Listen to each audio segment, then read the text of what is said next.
Agora, eu fui na Europa nessa última vez, talvez 2 anos atrás, e assim, havia uma fala em relação à Europa, e eu não sei se estou sendo muito generalista ao falar Europa, né? Porque eu fui ali em Londres, em Paris, nos centros, né?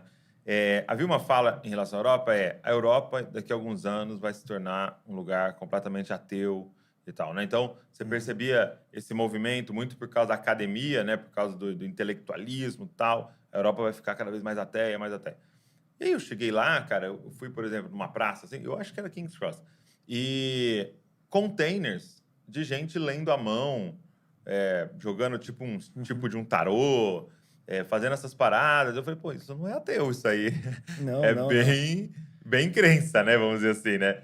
E me fala, como é que tá a Europa hoje? Cara, eu acho que assim, a Europa ela percebeu que o ateísmo fracassa porque não existe sentido. Então, uma Uhum, pessoa que é sincera consigo mesmo e quer ter sentido na sua própria vida e no que ela está fazendo e nas suas relações, percebe que o niilismo, o ateísmo total não leva a lugar nenhum. E a pessoa uhum, começa, mesmo que na contramão da intelectualidade, buscar alguma coisa diferente. Então, hoje é muito difícil você encontrar na Europa. E eu vou separar as idades, porque você vai perceber como é diferente nas idades, nas gerações. Alguém que diga assim, não acredita em nada.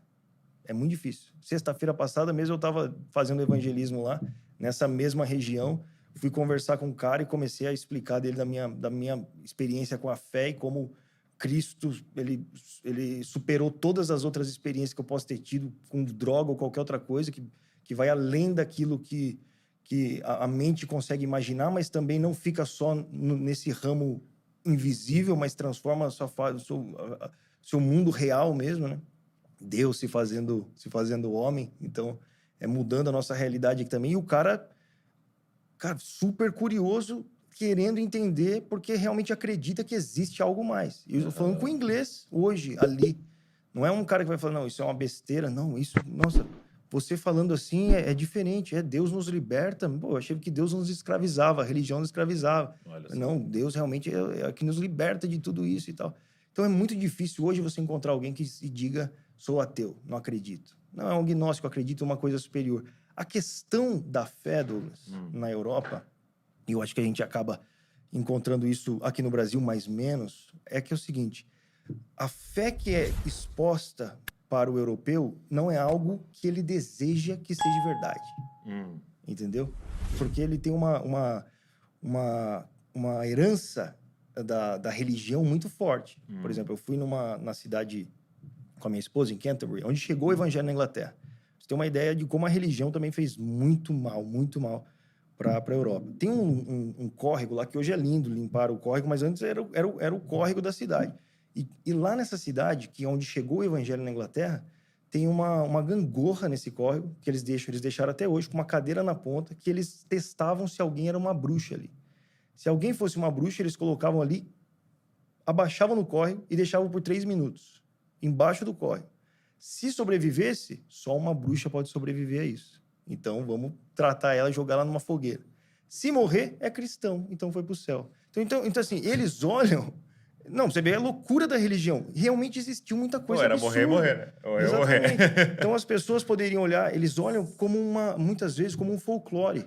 O cristianismo como um folclore. Então, Tanto eu que acho que... eu percebi assim, algumas falas assim, o cara ia pregar Jesus e a pessoa, você quer que a gente volte pro tempo medieval? Que coisa Exato. retrógrada nesse Você sentido entendeu? da Exatamente, porque cosmovisão da igreja, da da religião, do religião, Estado, entendeu? Da disputa que não era de poder, espiritual. né? Exatamente. Então, o que acontece hoje? Eu acho que o maior desafio hoje para a Europa é você fazer com que eles entendam que aquilo que nós estamos falando é bom, ao ponto de eles falarem assim, eu queria que isso fosse verdade. Entendeu? É levar eles para essa conversa. Nossa, eu queria que isso fosse verdade. E aí, quando a pessoa fala, eu quero que isso seja verdade, aí a gente mostra que é verdade. A gente pode provar com fatos que é realmente verdade. A questão é que a fé que eles conhecem do cristianismo é uma fé que eles não querem. Eles não querem o que eles conhecem. Eles precisam conhecer a fé real ao ponto de desejar o que nós temos. É muita conversa de Jesus com a mulher samaritana. Ele vai construindo aquela conversa com ela ao ponto que ele fala, então, Me dá dessa água, me dá dessa água. É muito disso. Porque basicamente ela tava, eu não quero essa religião aí. Exatamente. Mas Mas fala essa que a gente água... não é nada. Então, eu acho que com o europeu, a conversa é nesse lugar, entendeu? Uhum. Então, raramente, quando eu vou evangelizar, por exemplo, na Europa, eu abertamente, do início da conversa, digo que eu sou cristão.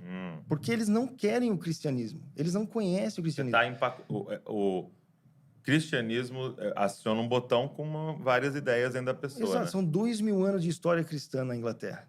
De tudo que já aconteceu. De todas as disputas, de reis e rainhas. De muita coisa boa que nós sabemos que não é o falado. O principal são as coisas ruins que é jogada na cabeça das pessoas o tempo todo.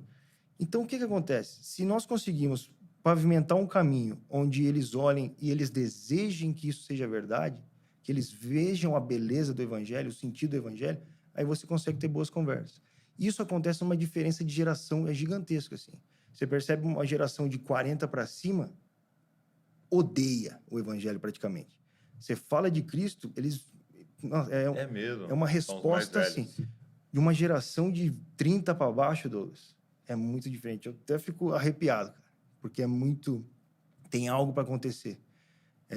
Num desses domingos, nós estávamos no culto, só para você entender. E terminou o culto. A igreja é bem no centro de Londres, é uma região bem turística. E durante o culto, eu estava na porta, porque tem a música, a gente fica trazendo os turistas para dentro da igreja. Então, passa 50 turistas por culto lá. Então, durante a música é a hora, vai lá, entra, vê, você nunca viu, já foi no culto do domingo? Não, então, sua experiência, então, ir para um Sunday Service na sua vida, entra aí. E nesse dia passaram 2 adolescentes. Um era inglês e o outro era japonês, cresceu na Inglaterra. Os dois, 16 anos de idade. Eles passaram tirando foto, a gente falou, tira umas fotos aí, você não quer entrar nessa igreja? Uma igreja histórica, cara. Entra aí, tira umas fotos durante o culto. A gente pode. Entraram. Na hora que eles saíram, eu perguntei, vocês gostaram? Cara, lindo, lindo. Eu falei, você já ouviu o evangelho? Eu perguntei, you ever heard the gospel? E o menino falou assim, o quê? O quê? Ele nunca tinha ouvido a palavra gospel. 16 anos, cresceu na Inglaterra, um inglês, mas quem me respondeu isso foi o japonês que cresceu na Inglaterra. Você via pelo sotaque do menino que ele era dali. Ele falou, o que é isso? Eu falei, você não sabe o que é isso? Ele falou, não. Eu falei, deixa eu explicar. Comecei a pregar o evangelho para eles. Eu falei, é por isso que nós estamos aqui hoje, por conta disso. Tal. Aí o menino ficou fazendo um monte de perguntas. Aí o outro menino perguntou assim, cara, eu também sou cristão, mas eu nunca tinha ouvido falar dessa forma. Eu falei, você nunca tinha falado para ele? Não, nunca tinha falado para ele que eu sou cristão também. Aí ele perguntou, e começou a fazer um monte de perguntas, e ficaram super interessados, e pegou nosso telefone, e fica mandando mensagem até hoje. Eles não moram em Londres. Mas eles falaram assim, a gente pode voltar depois? Tanto é que eles saíram e voltaram de novo, porque eles ficaram assim. Então, nós estamos conversando com esses meninos, eles moram umas 3 horas de Londres. No mesmo dia, passou uma senhora no fim do culto. Ela passou, eu não consegui entender se ela era inglesa ou se ela era alemã, não entendi muito bem. Mas ela falou, o que é isso daqui? Uma senhora, uns 60 e poucos, 70 anos. Eu falei, é uma igreja. A gente acabou de terminar o culto, você quer entrar? Quero entrar. Entrou, começou a ver.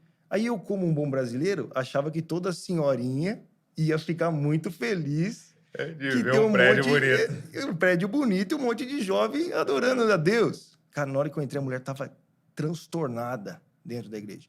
Falou, o que vocês estão fazendo aqui? Eu falei, a gente veio para um culto.